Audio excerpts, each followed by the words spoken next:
చాలా మంది స్పందించారు కదా. తెలుగులో హీరోలు అని చెప్పుకుంటారు చూడు, ఒక్కడు కూడా స్పందించలేదు. వాళ్ళ ప్యాంట్లు కట్టింది ఆ స్టూడెంట్స్ అంతా ప్యాంట్లు కట్టింది ఎవరికి తెలుసా? ఈ హీరోలకే. పాలు ప్యాకెట్లు సింపేశారు చూడు, ఈ హీరోలకే. రక్తం కోసం బొట్లు పెట్టారు చూడు, ఈ హీరోలకే. గేట్లు ఎక్కి అలాడారు చూడు, ఈ హీరోలకే.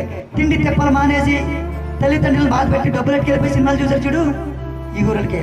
ఒక్కడంటే ఒక్కడు కూడా స్టూడెంట్స్కి అన్యాయం జరిగింది అని అనలేదు. ఆడలు స్పందించారు. ఈరోజు సూర్య, తమిళనాడు సూర్యాల భార్య జ్యోతిక, మోహన్ బాబు కూతురు మంచు లక్ష్మి, అనసూయ, ఎల్ల బలం కాకపోయారు. నేనేమంటలా వాళ్ళని ఏదో దూషించడానికి కాదు, కనీసం నీకు ఫ్లెక్స్లు కట్టి నీకు కష్టపడి డబ్బులన్నీ వెచ్చించి నీ కొరకు కుటుంబాన్ని కూడా విడిచిపెట్టి ఈదుల్లో తిరిగి బండ్లు రేట్ చేసి పొక్కట్టాలు తీసి తిరిగారు కదా. వాళ్ళు అన్యాయం చేసినప్పుడు కనీసం స్పందించలేంటని చెప్తున్నాను నేను.